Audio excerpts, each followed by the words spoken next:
What up, YouTube? I am your host, Mediocre Views and Reviews, back in here with one more video. Joined today by a very special returning guest, Mo. Hey, Mo. Hey. How are you? Good. Good. I'm excited. It's been a while since you've been back in this domain, but you're here. So we were having a fantastic conversation that I just was like, yo, let's just turn on the camera and let's just finish it up on here. You humbly obliged.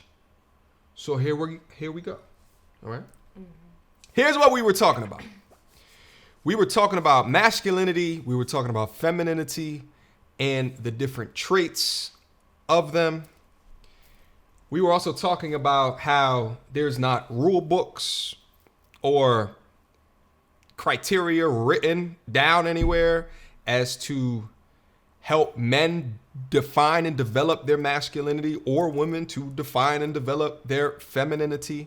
And especially within the Black community, it being such a high single parent rate, how much more difficult that it is. And we began to get into a conversation about the S word that's reviled all over the melanated land. Submission. Mo, from your perspective, what's the problem with the word submission? Personally, I think the word submit, like the meaning of submit, can take women back sometimes. The actual definition. So like to think someone is of authority of you or a superior force. I think the actual definition of submission, some people can take people back.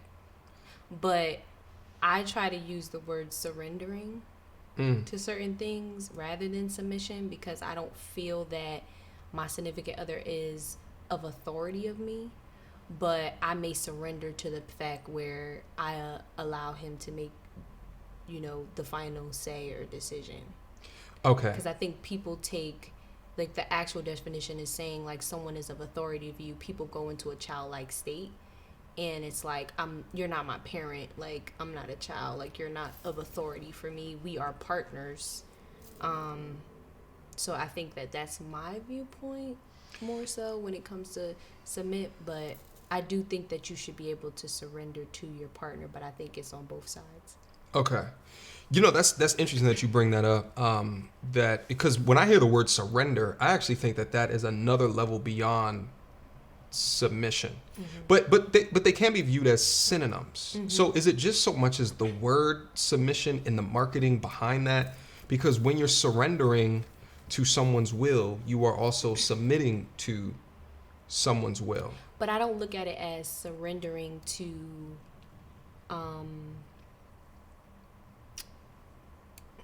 I think there's like this, I don't look at it as surrendering to someone's will per se, rather than authority rather than like surrendering to like the macro level of things. You get what I'm saying? No. So like I surrender to, even though I may not agree on something, I trust that my husband is making the best decision for the family. So I'm surrendering to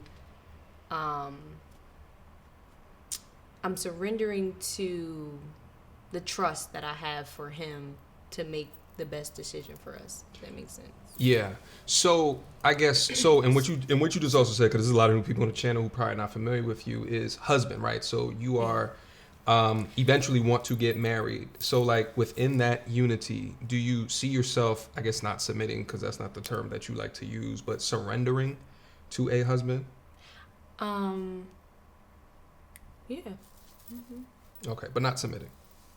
It's not. I'm just saying. Okay, so I try to use another term because I feel that when you say that, women can take it back. I can use the term because that's what, that's the term that's used. You get what I'm saying? So I don't mind using the term, but as I explained, I feel like that's why Black women or women can be taken back when using submit, the word, because that's a perspective that they can come by.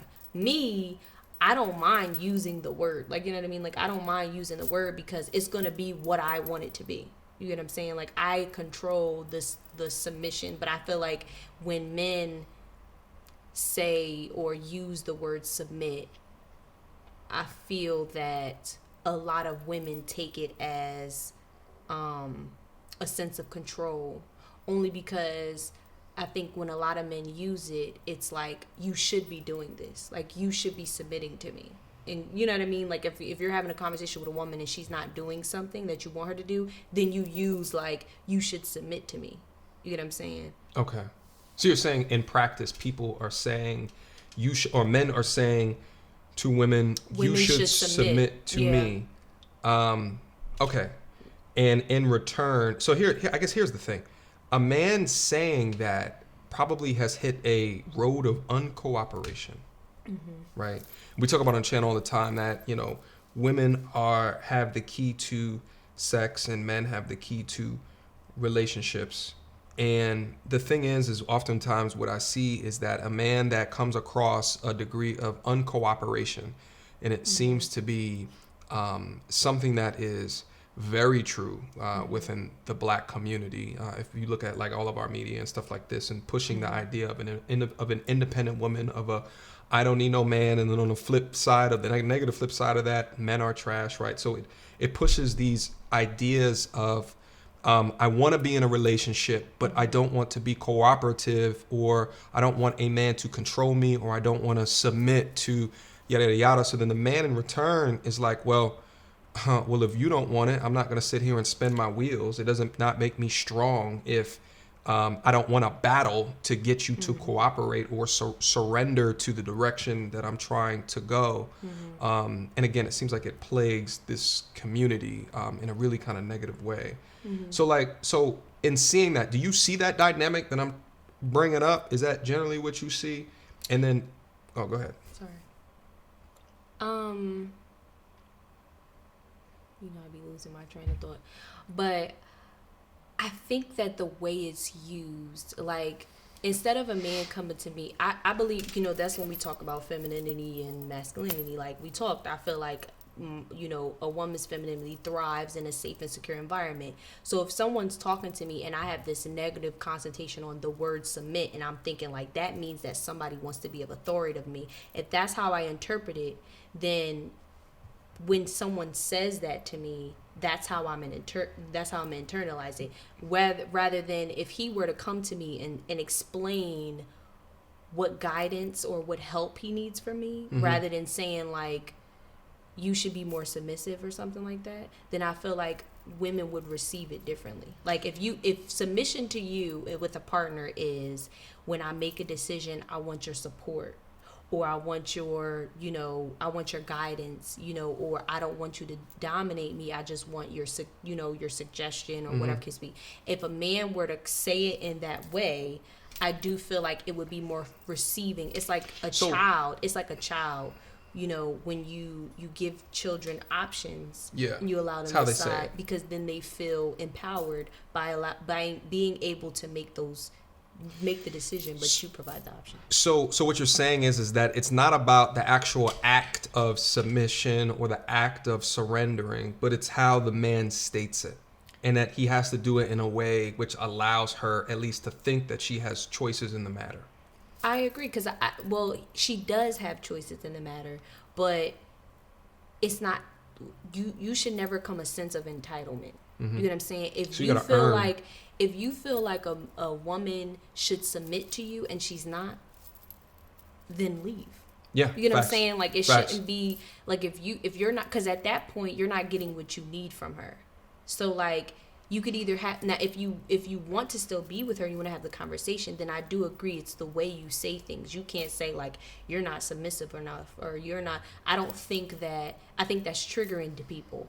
If you say, these are the things that I need, which is providing her the option, saying this is what I need, and then allowing her to decide if she's going to be that meet for that you. expectation. Yeah, and then that's it.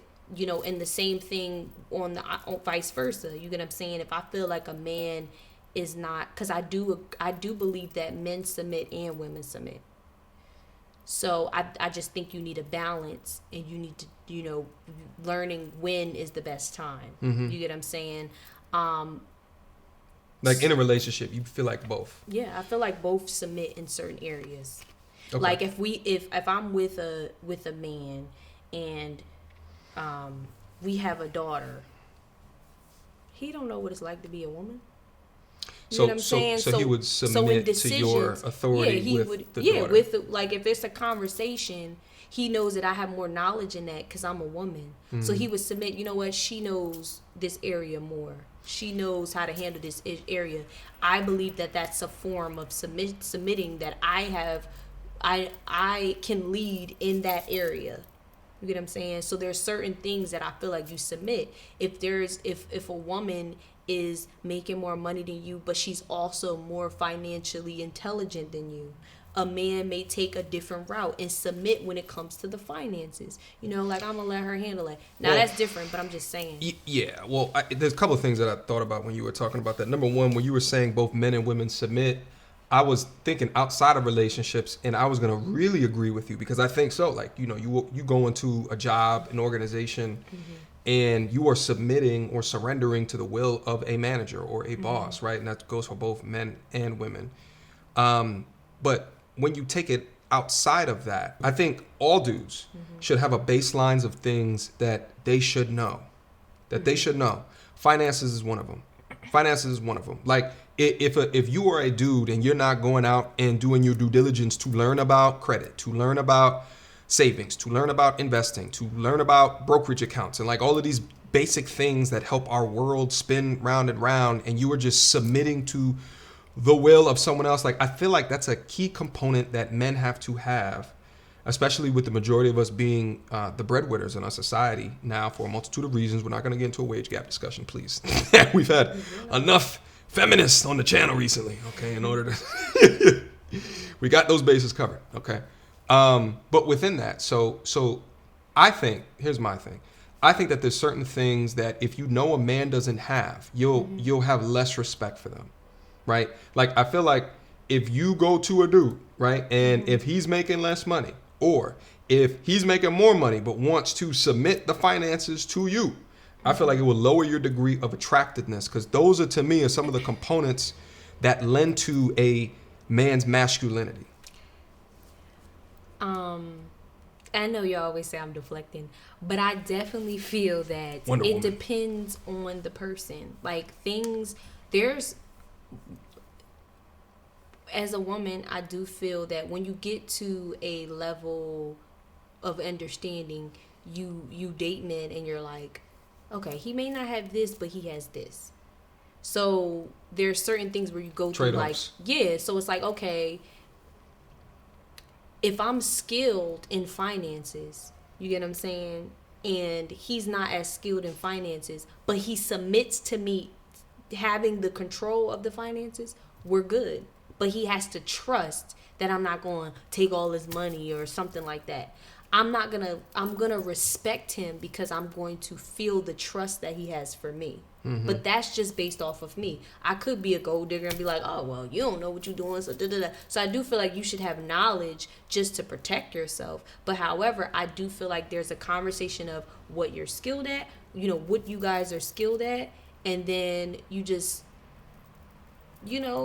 pick which one you skilled at and you just do it. I don't think it's that big, but finances is a big issue for a lot of relationships, so I can understand how that would be difficult. But if she's skilled at something and you trust her with your finances, then she should just, whatever she touches or whatever he touches that he's skilled at, and whatever she touches that she's skilled at, it should just evolve. It should grow. You get what I'm saying? So like, I don't feel like I'll lose respect because now I'll only lose respect if he's lacking in other areas and he doesn't trust. So let's say if he's not skilled with money, but then he don't trust me with the money, then I'm losing respect because now we just stagnant. Okay. And I hear you, but I think here's the thing. I think it sounds good in practice, but I think you would lose respect just off of strength that he doesn't he's not good with money, irrespective of you being good with money, how can you trust someone to lead you that doesn't have a basic tenet that makes the world go round? Which is why I'm saying I think that there's minimum requirements to pass off and say, yes, I have an exceptional degree of maturity or an exceptional degree of wherewithal within my masculinity. And I think like money is, and that's why it's one of the basic tenets on this channel, which is why I go through so many different financial education videos, because not only should you be well enough in your life where you're not living paycheck to paycheck, but then also you ascertain a good enough degree of power and status, so then you can reach back in, and after you're done building out your island, you can let down that drawbridge and perhaps let someone come in. Because if not, then how do you expect to have someone a part of your program, right? Like to submit to you if you don't have these basic tenets mastered. But I feel like it's what's the importance to that person. I understand, men. It's a bonus. It's a bonus for a man to be financially intelligent. That is a bonus. But for me personally, it's not a deal breaker. The deal breaker is you are not willing. You know what I mean? Your lack of, not willing or not allowing me to help you or teach you. That is the deal breaker for me. The fact that you are not not financially intelligent, because you can make all the money in the world. Yeah. You get what I'm saying? So if he's making money, but he's just not financially intelligent, that's not a deal breaker for me, because the trust that he has with me, and he's saying, well, how, what should I do with this? What should I do with that? And if he feels like he trusts me, that I'm more financially intelligent than him, and he allows me to help him, then there's no issue for me personally. Okay. It could be different for others, but for me personally, because it's not like he's making buku money and then he's not financially intelligent and then he's not letting me help him, so now he's just wasting all this money. That I would lose respect, because now you just spending frivolously and then you're not. You know what I'm saying? It's impacting the whole. Let me ask you another question, because I can no longer do hour videos anymore, but let me ask you one other question and we'll wrap it up.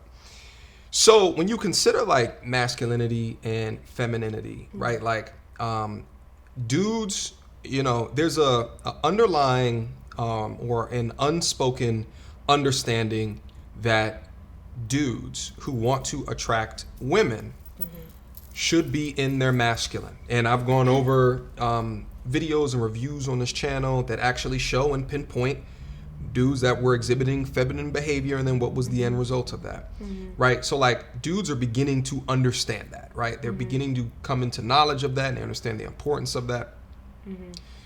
But on the flip side of the coin, when you go to women and we talk about this high level degree of femininity, one of those things is the reason why we're doing this video. It is submission. So I say that to say a man that doesn't exhibit a degree of heavy masculinity often gets called, homosexual terms or something like that, called out their name, what have you, whatever it is. But then on the flip side, if a woman is not exhibiting high degrees of femininity, it seems to be more normal, right? So like, what is that? Like, why is it more accepted and popularized in our culture to be independent, to say men are trash, to not respect the abilities of men and what we have contributed and put forth? And it seems to be put on a pedestal, right? It seems like, like this portion of YouTube, we begin to have these conversations, and there's women that come off to the channel that would want nothing more than to meet a willing and capable dude. But it seems like in our popular media, you can talk ish on a dude and his masculinity and everyone kind of agrees with you. But when we get to the flip side of the coin of femininity, it seems like it's something that's not put up on a pedestal. Any thoughts towards that? Well, it was a good question. That was a loaded question. Oh!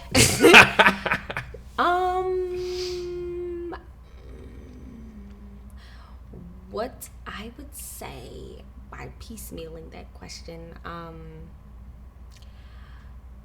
I do think that, we do have more rights than you guys, which is, apparent. To be free. I do feel that we, You're privileged. We are. I do agree that we're privileged. But I do feel that if it's presented well and it's handled well, then we've earned it. I do feel that we go through a lot of things that men don't. Mm-hmm. And I feel that that's why we're put on a pedestal. Like, there's certain things that we go through in life, which you guys do too. Yeah. So I have no control with who doesn't put y'all on a pedestal. Mm-hmm. But I would never be the type to say niggas ain't shit. Oops, sorry. But I never do that because I've experienced some really good men. But I believe that the reason why we are put on a pedestal is because we're just known to go through a lot more things. Now I feel like it changed because, now it's come to light with, the hardships that men go through and like police brutality and stuff. So I do think that it's like a wake up call for women.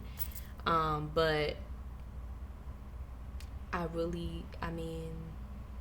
well, it's a tough question, right? Yeah. But I do think that, at least from certain things that I've seen, there is a shame on both parts too. Like, there's this community that shames people who put women on a high pedestal. Yes. And then there's a community that shames men. I mean, what did I say? There's a community. The opposite. Yeah, the men who put women on a pedestal, those are called simps. Mm-hmm. The women who put men on a pedestal, they call them pick-me-shas. Like, I feel like it's a balance. The only reason why I say balance is because we talked and you sent me a picture, which you should have put it up here too. You should put it up. But it was interesting because in the top of the picture it said find the balance. Mm-hmm. So that's what you like. There is qualities or there's qualities or characteristics that what is masculinity. Mm-hmm. But then you may not have all of those because of other factors, the way you're raised or whatever the case may be. But it's finding the balance of what works for that partner. You get what I'm saying? So you might be masculine in one area, you have this characteristic, and your partner loves that. But then somebody else may not need that characteristic. They may need the other ones. What I'm hearing, it's good for me to hear it the way that you're saying it, and I say that to say, like, one of the characteristics that's heavy within within masculinity is assertiveness. But one of the things that we talked about in the beginning of this video is it's not necessarily what you say, it's how you say it. Yeah. So what you're saying is that there's a balance in having to articulate the surrendering or the submission question or the cooperation question, however it is, whatever synonym what it is that you want to say. And to a degree, I agree with you, right? Like, I agree with you. I think, like, I talk about on the channel the importance of having empathy and dealing with and understanding people in order to increase your efficacy of whatever it is that you want done, right? The power to change whatever it is that you want done. And sometimes you hit people the way that your masculinity wants you to hit people, but it's not necessarily how they need to hear it in order to get the intended outcome. Questions, comments, concerns? Y'all already know what to do. Mediocre tutorials and reviews at gmail.com. Feel free to hit me up. Mo, thank you so much for coming through. Thanks for having me. This was I missed y'all. Yeah, listen, we got to get you up here more. Maybe we'll do a live stream. We should probably go down to the Discord server and do some content. We can go right now. We're going to get him to post it right now so y'all can go right now. Post this video right now. Dog, so we used to do 5-hour live streams. I know. And it's so crazy because you watch how you evolve. And I think, like, when it comes to social media, people think, like, this person says something and this is going to be her views forever. But everybody's evolving. You're Everyone learning evolves. more stuff. So sometimes you might say some things and, years ago in a video, you'd be like, but then you learn and then things change. So Life's about evolution. Shit, if I was the same person as I was 5 years ago. because I know when you post this, they're going to be all in the comments like, Oh, she's saying this now? She evolving? Surrender? Uh-oh, what is this shit? I wonder what happened. and they definitely going to put surrender and submit together. But that's fine. Until next time, YouTube. Peace! How you gonna clap when I'm clapping? How you gonna clap when I'm clapping?